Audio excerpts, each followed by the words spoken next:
irmãos, a graça e a paz do Senhor Jesus seja com todos. Prazer estar aqui nessa casa de profetas, em especial nesse momento para cultuarmos juntos ao Senhor. Por favor, abra a sua Bíblia no capítulo 6 da carta de Paulo aos Romanos. Gostaria de ler com os irmãos os versos 17 e 18.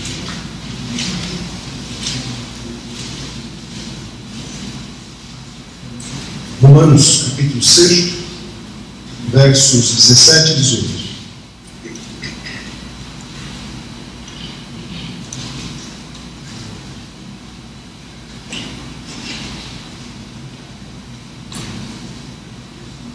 Assim nos diz o texto sagrado: mas graças a Deus, porque outrora escravos do pecado, contudo viestes a obedecer de coração a forma de doutrina que fostes entregues, e uma vez libertados do pecado, fostes feitos servos da justiça. Vamos orar mais uma vez?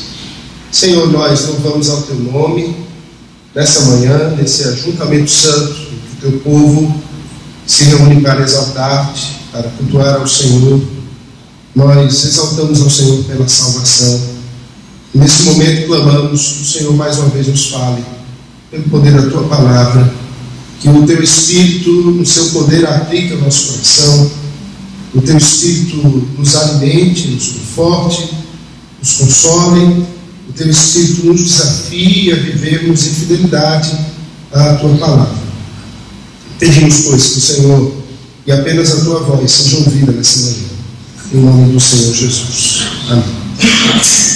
Mas graças a Deus, porque outrora escravos do pecado, contudo viestes a obedecer de coração a forma de doutrina que fostes entregues, e uma vez libertados do pecado, fostes feitos servos da justiça de Deus. A escravidão certamente é um tema que mancha a história da humanidade. As Américas viveram a realidade da escravidão, com o sequestro de africanos durante muito tempo. E há uma história de uma escrava belíssima sendo vendida num desses mercados negreiros, especificamente no maior mercado negreiro das Américas, chamado o mercado de Greenville. É um mercado que havia em cidade do sul dos Estados Unidos, onde hoje há, inclusive, um bom seminário presbiteriano, o seminário de Greenville, e lá havia o maior mercado negreiro das Américas. E conta a história que os senhores daquelas fazendas de algodão do sul dos Estados Unidos iam àquele lugar para comprar os escravos e se depararam naquele dia com aquela bela escrava que estava a ser vendida naquele lugar. E havia uma disputa por ela.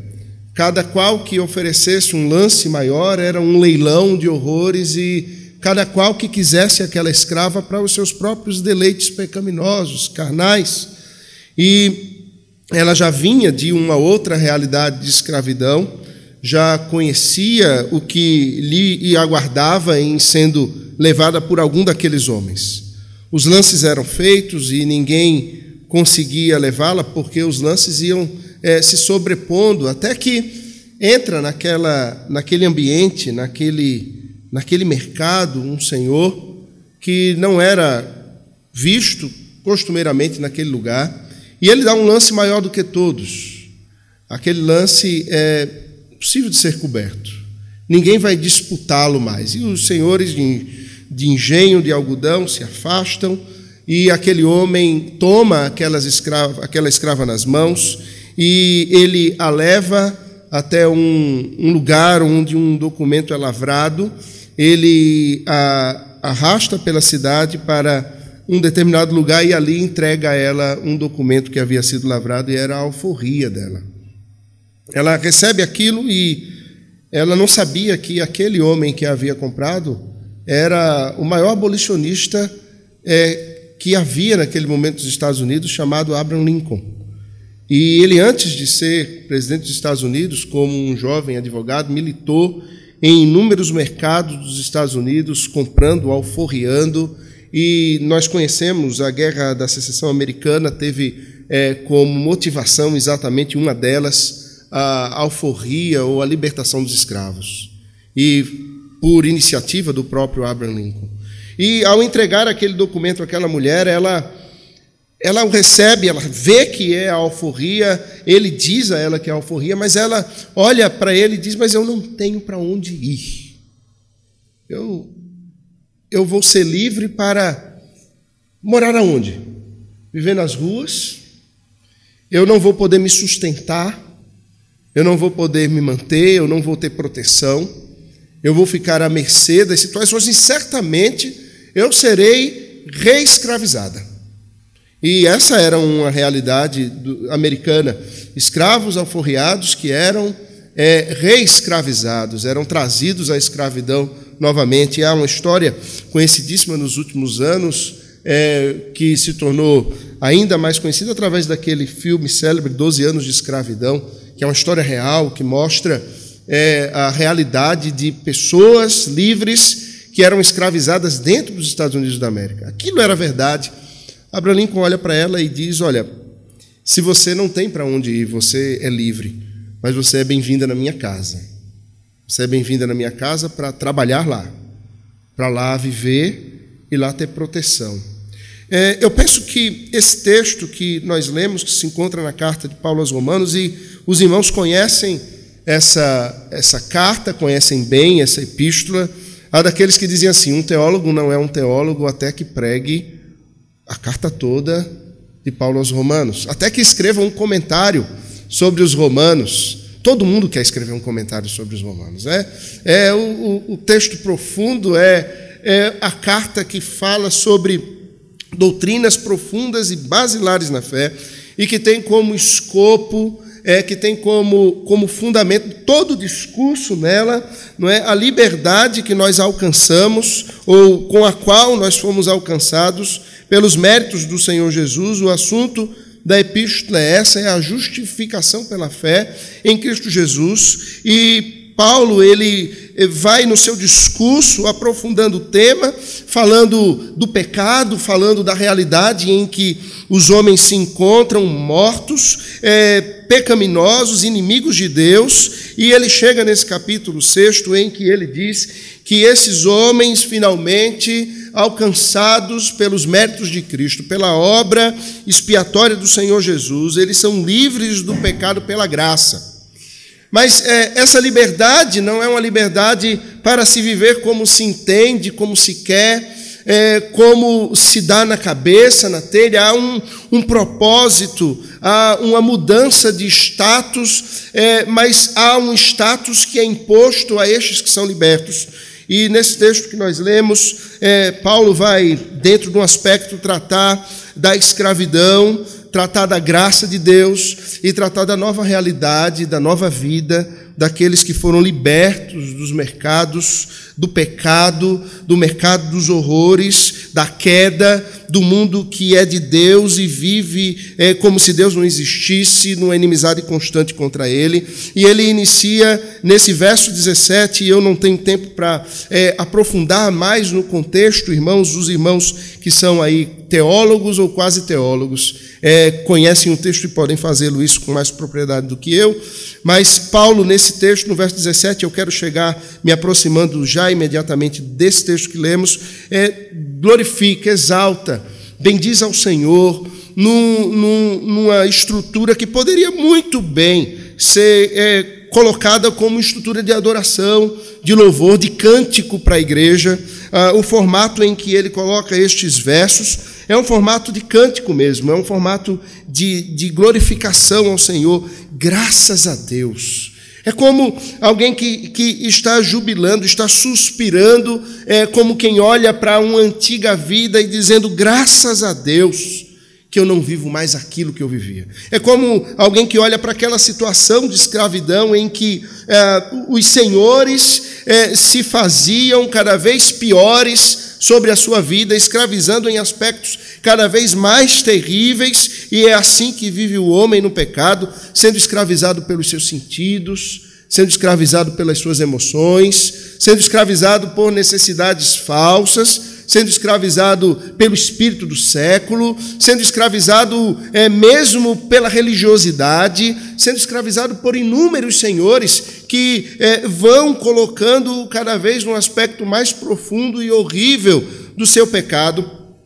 Paulo olha para aquilo vendo que essa não é mais a sua realidade, nem é a realidade dos romanos.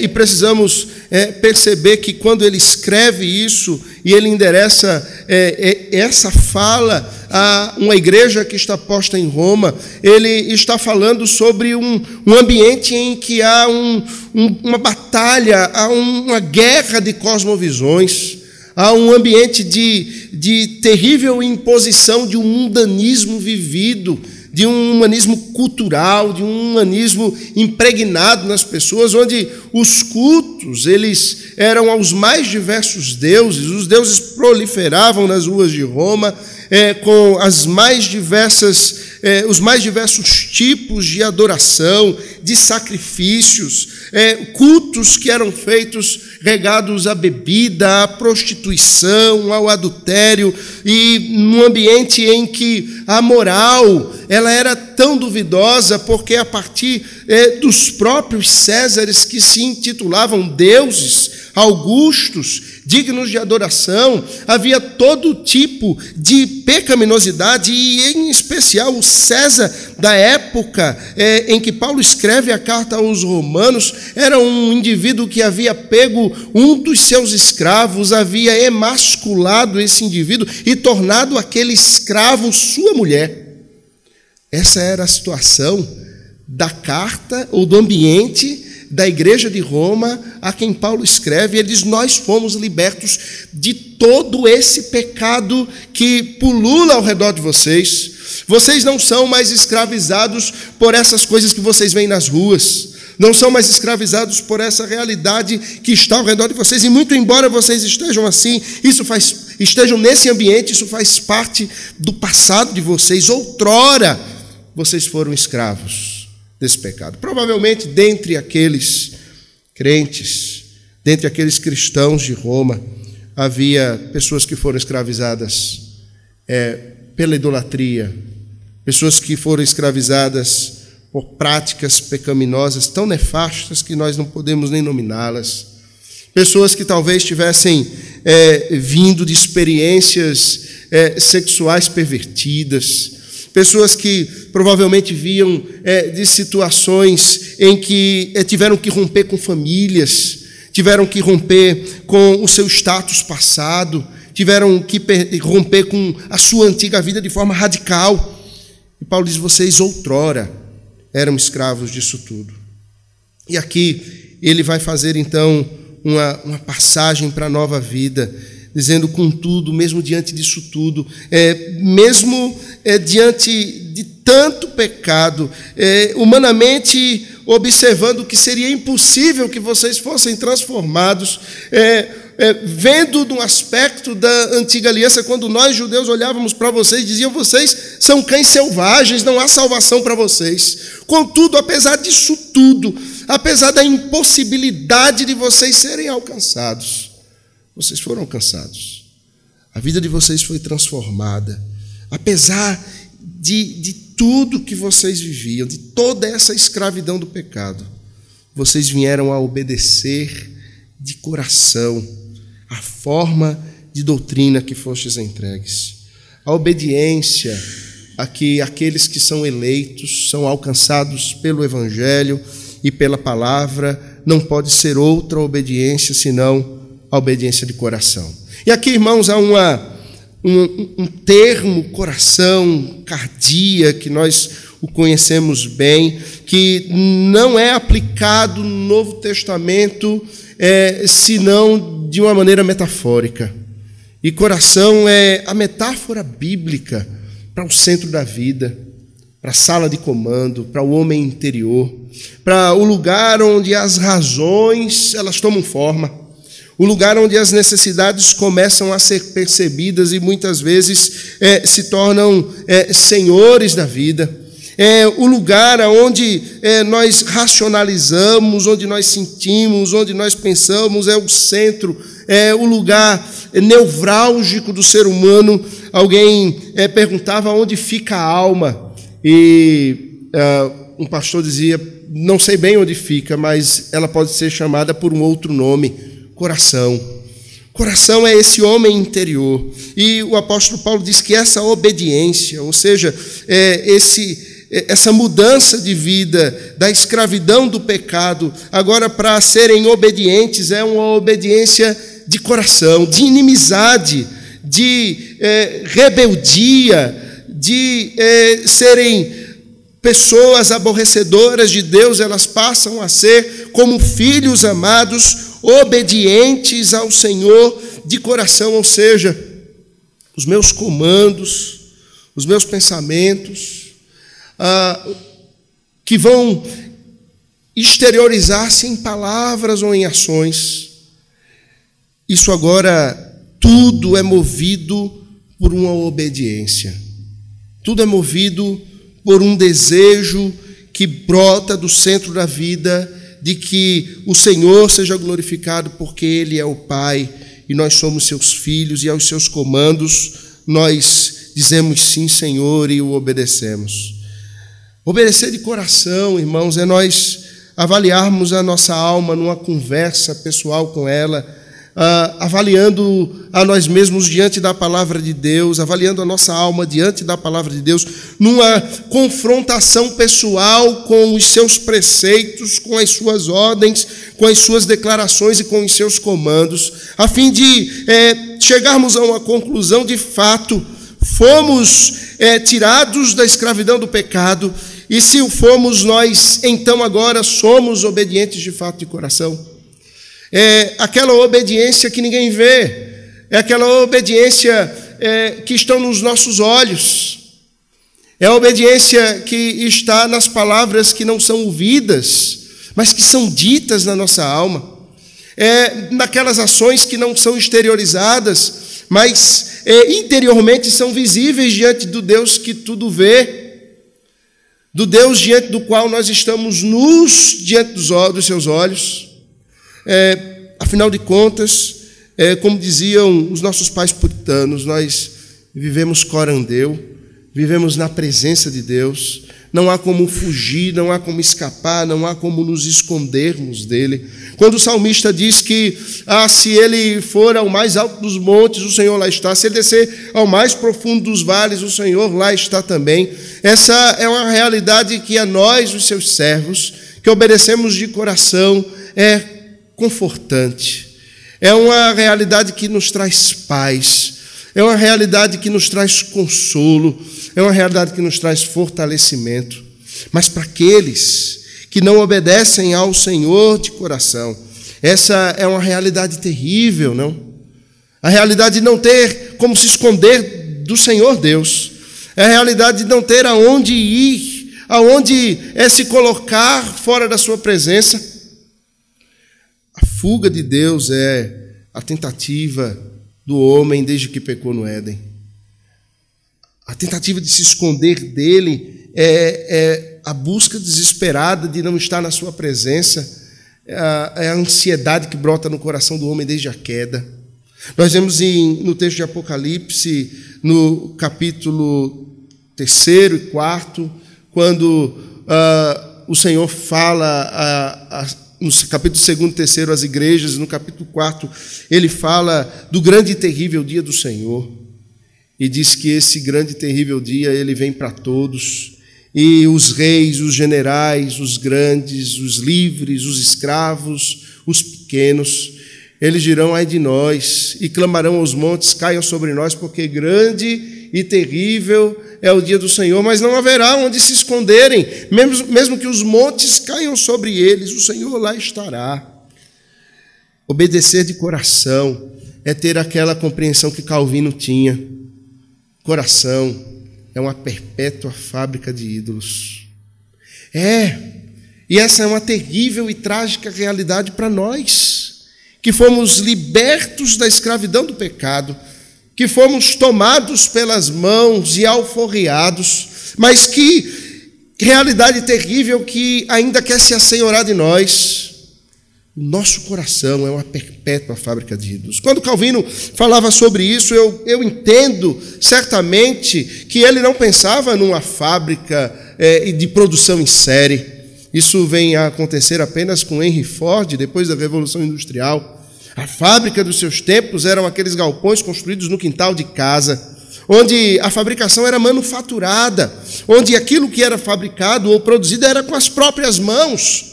Levava horas, talvez dias, quem sabe semanas ou meses para se produzir alguma coisa.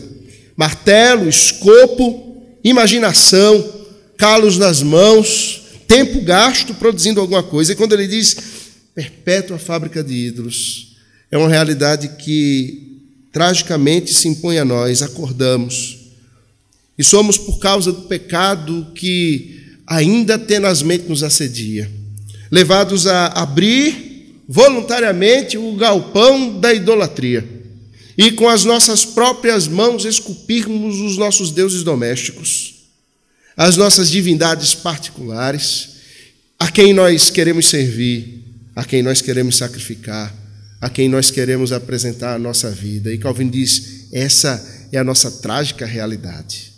Quando ele diz isso, ele não diz para que nós digamos, não, essa é a realidade, fazer o quê então?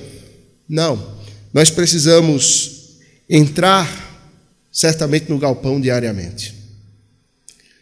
Não com escopo e martelo na mão, mas com um machado, arrebentando a sua porta e destruindo cada ídolo que foi fabricado ou que no dia anterior estava sendo fabricado por nós. Arrebentando, destruindo, para que não haja ali nenhum tipo de ação de nossa parte contra o Senhor Deus, nos levando mais uma vez a viver aspectos da nossa antiga vida. Os irmãos sabem do que eu falo. Quantos de nós lutamos aqui com a nossa carne? Quantos de nós lutamos aqui com o nosso velho homem? Quantos de nós aqui ainda tem aspectos na vida em que a idolatria se impõe? O desejo de ser reconhecido, o desejo de ter sucesso, o orgulho, o rancor, a ira. Nós pastores, então, que temos aquele desejo de, todo final de ano, terminarmos nos braços do povo. Quantos de nós lutamos com a vaidade?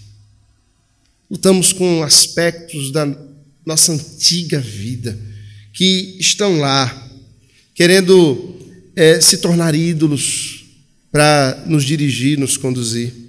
Eu não posso me deter mais nesse aspecto do coração, preciso ir adiante. Essa obediência de coração, ela tem uma forma, ela tem um paradigma. Ela não é uma obediência segundo os meus próprios pensamentos, segundo aquilo que eu acho.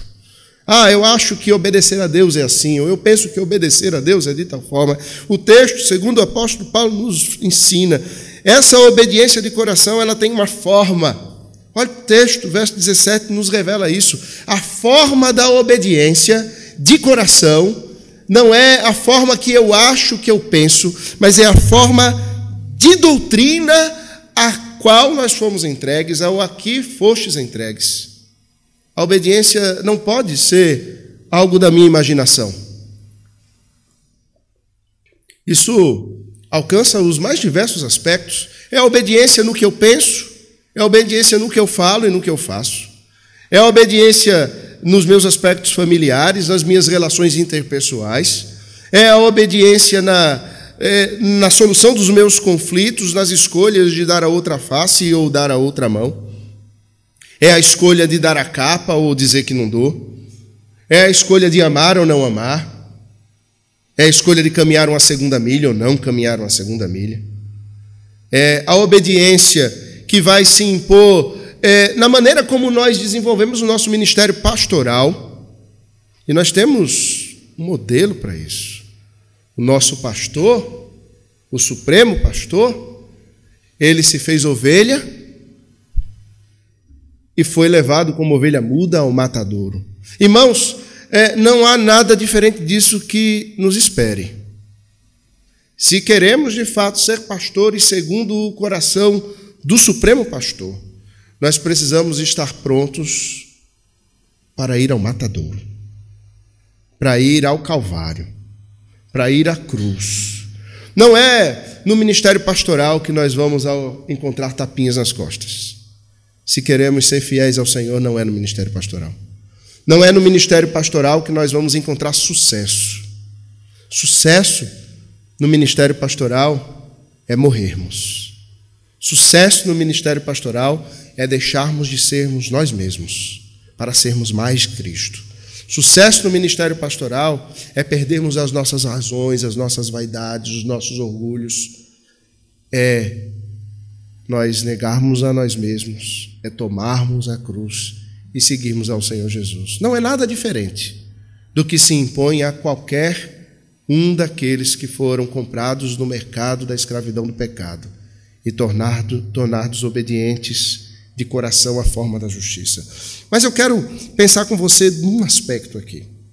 Há um termozinho colocado nesse verso 17, que liga essa obediência de coração, dizendo que ela é ligada à doutrina, que é a forma. A forma de doutrina evoca uma coisa que nós precisamos pensar aqui. Eu ouvi recentemente de um pastor presbiteriano, tragicamente dizendo que a igreja não precisa de doutrina. Pastor da minha região. Igreja, ela precisa de relacionamentos. Não sei se você concorda com isso. Eu não concordo. Não há relacionamentos saudáveis, não há relacionamentos verdadeiramente cristãos, não há relacionamentos realmente profundos, realmente redimidos, não há relacionamentos que glorifiquem verdadeiramente a Deus se não forem mediante a doutrina. Não há vida que glorifique a Deus se não for guiada pela doutrina. Não há culto que glorifique a Deus se não for guiado pela doutrina. Não há como exaltarmos, glorificarmos, bendizermos ao Senhor se não for por obediência à doutrina. Dizer que a igreja precisa de relacionamentos e que doutrina é um atrapalho é o fim dos tempos mesmo, irmãos. É o fim. O fim está chegando. Porque quando pastores dizem isso, o povo de Deus que segue esse tipo de pastores estão sendo cegos, guiados por cegos. A palavra vai dizer que a obediência é a forma de doutrina. Esse termo, forma, ele dá a ideia de alguém que é frontalmente alcançado por algo mais forte, mais firme, maior do que ele.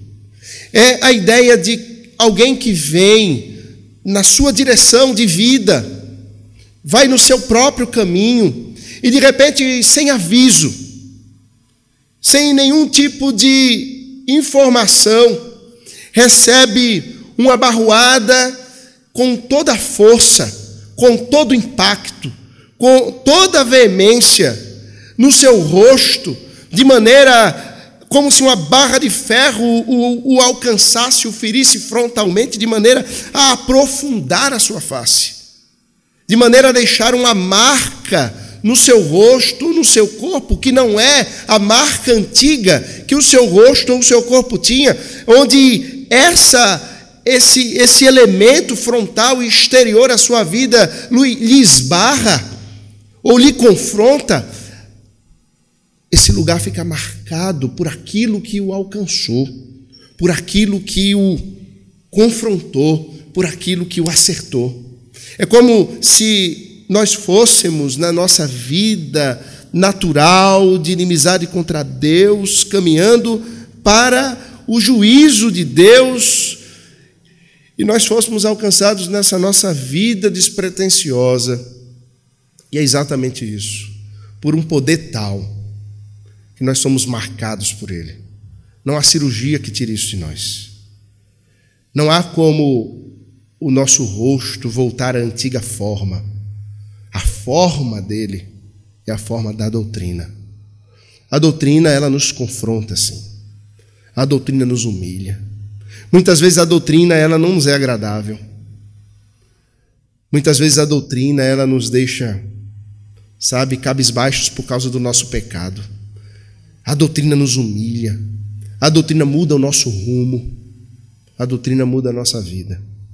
A doutrina é o Evangelho. A doutrina é a palavra de Deus. O Senhor Jesus é a personificação da própria doutrina. Nós pregamos a doutrina da palavra de Deus que dirige a nossa vida, que nos marcou e que deve marcar todo aquele que foi comprado nesse mercado de horrores. Mas eu quero finalizar caminhando para um último aspecto desse texto, no verso 18. Quando diz que nós fomos libertados do pecado e nós fomos feitos servos da justiça.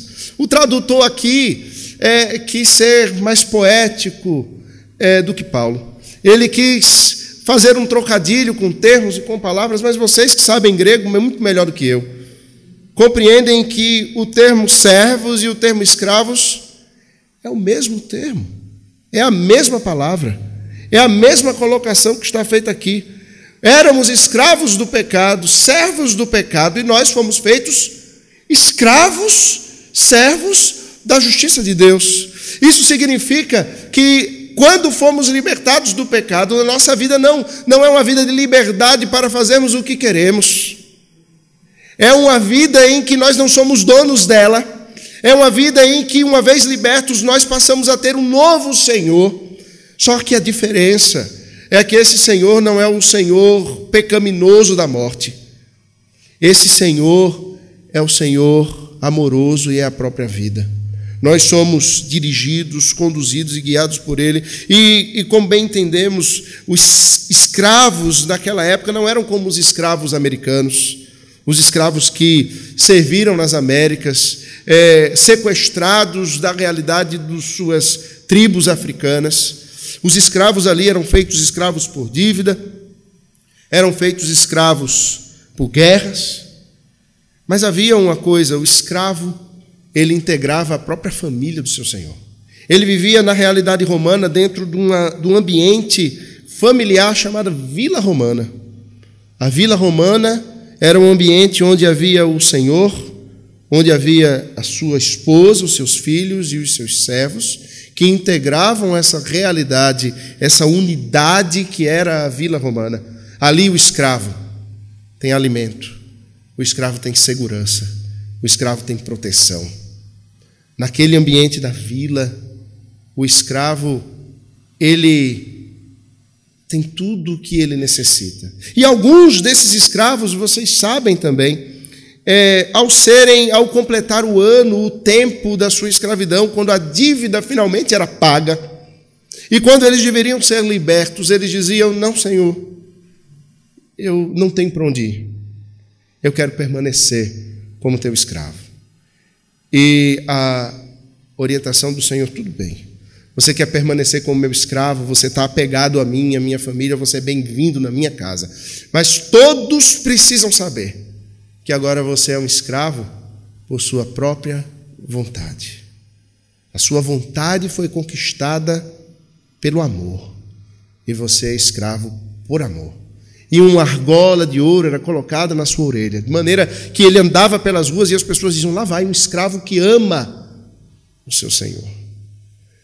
Irmãos, nós permanecemos escravos, escravos da justiça de Deus. Todos precisam ver isso. Todos precisam ver a aliança nas nossas orelhas. Precisam nos ver como aqueles que amam ao Senhor e que foram conquistados pela sua doutrina e que tiveram o seu coração alterados das suas antigas vontades e vivem agora para a sua glória. Aquela escrava, ela estava certa. Não havia como viver nos Estados Unidos com a alforria que Abraham Lincoln tinha lhe dado. Não havia como ela ter segurança, ter alimento, ter proteção. Na casa dele, ela haveria de servi-lo, não porque fora escravizada por ele, ela haveria de servi-lo porque fora liberta por ele. Muitos serviram na casa daquele abolicionista dessa forma. É uma visão limitada e pobre da redenção. Mas os aspectos da queda, da criação, da queda e da redenção, eles estão estampados em tudo que nós fazemos, vivemos, quer o homem perceba isso ou não. Nós éramos escravos como aquela escrava no mercado de Greenville.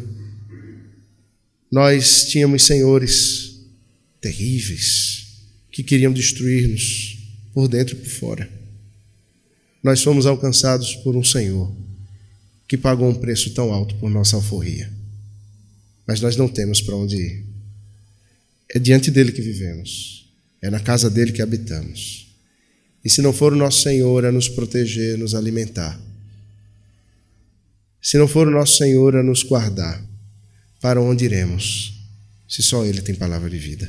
Que o Senhor tenha misericórdia de nós, irmãos, e nos molde, nos forme a sua doutrina, para que o obedeçamos de coração. Vamos orar? Vamos ficar em pé. O pastor Aurino pediu que eu orasse e encerrasse com a bênção dos apóstolos. Vamos fazer isso. Nesse momento eu quero agradecer a Aurino pelo convite. Muito obrigado, irmão. Prazer imenso estar com vocês, poder falar com temor e tremor no coração nessa casa de profetas, viu? Oremos ao Senhor. Louvado seja o teu nome, Senhor, porque fomos comprados por tão alto preço. E nada temos para te dar em troca, Senhor. As nossas vidas, portanto, são tuas. O Senhor é o nosso Senhor. Vem com o poder. Vem com o poder do teu Espírito e aplica o Evangelho ao nosso coração, a doutrina à nossa vida, para que por ela sejamos formados, para que tenhamos a nossa vida como a exteriorização do amor a Deus e ao próximo, e vivamos a lei do Senhor, o teu Evangelho, a tua doutrina de forma verdadeira, amorosa, piedosa, para a glória e louvor do teu nome. Pedimos que o Senhor nos abençoe nesse dia, nos estudos, nos afazeres que temos, aos professores na ministração das aulas. Abençoa cada pastor que aqui está, as suas igrejas. Abençoa cada um dos teus servos seminaristas que tem se preparado. Aqueles que têm chegado ao final com a conclusão do curso neste ano. Abre as portas. Leva os teus servos aos campos que já estão brancos para a colheita. Leva-os, Senhor, a compreenderem o ministério pastoral como um ministério que reflete o ministério de Jesus, a fim de não buscarem para si mesmos reconhecimento, vaidade, mas buscarem exclusivamente a glória e o louvor do teu nome. Seja o Senhor exaltado em nossas vidas, seja o Senhor glorificado, e aplica, pois, com poder a tua palavra ao nosso coração, em nome de Jesus. Amém. Que a graça maravilhosa do nosso Senhor e Salvador Jesus Cristo, que o amor do nosso Deus, o nosso eterno Pai, que as consolações, o poder e a comunhão do Espírito Santo de Deus, irmãos, seja com cada um de vós, com todo o povo de Deus espalhado na face da terra, desde agora e para todos sempre. Amém.